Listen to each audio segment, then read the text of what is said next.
Atbrīvošanās no tvēriena ir viens no pašaizsardzības bāzes elementiem. Ja nu gadījumā jūs kāds sagrāba aiz rokas, kā efektīvā veidā tikt vaļā? Rauties? Kurš būs spēcīgāks jautājums? Atbrīvošanās no tvēriena ir bāzes elements pašaizsardzībā.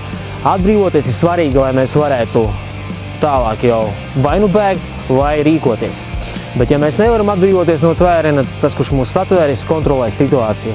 Jāatcerās svarīgākais elements, kas ir vienmēr grieziens uz īkšķi. Īkšķis būs vājākais elements plaukstā. Tas ir vienmēr grieziens uz īkšķi. Vienmēr grieziens uz īkšķi. Tā jūs ar minimālu enerģijas patēriņu varēsiet iespējami ātri un efektīvi tikt ārā no tvēriena, no kontroles un doties prom. Bēgt. Rauties ārā. Kurš būs spēcīgāks ir jautājums.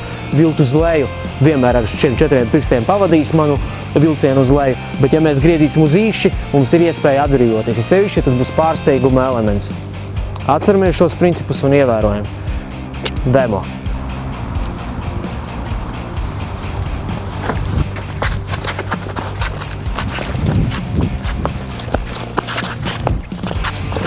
Šī gadījumā svarīgs elements atcerēties ir, ka mēs neraujam uz sevi, jo Alisa mani var noturēt.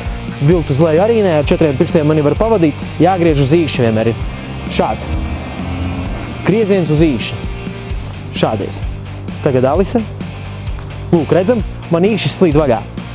Mēs paņemam, gribam vilkt vai kontrolēt mūsu oponentu, bet oponents griež savu roku uz manu īkšķi un man īkšķis varās vaļā.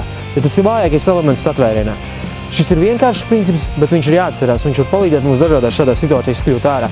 Jo, ja kāds mūs ir sagrābis aiz rokas un velk, vienkārši velkot atpakaļ, kurš būs spēcīgāks, bet ja velk uz leju, es arī pavadu ar saviem 4 pirkstiem un nesanāks, bet ja griež uz otru pusi, uz īkšķi, man jau slīd ārā.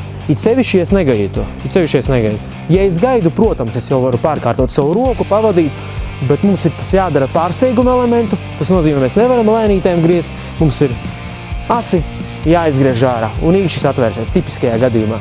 Atceramies šo elementu, izmantojam, ja nepieciešams, bet ja mēs vēlamies uzzināt kaut ko vairāk par pašaizsardzības situācijām, dažādiem tvērieniem, atbrīvošanos no tvēriena, kontrolēm, dodam ziņu un mēs aizbrauksim pie jums un novadīsim pašaizsardzības semināru par spēcīgiem cilvēkiem.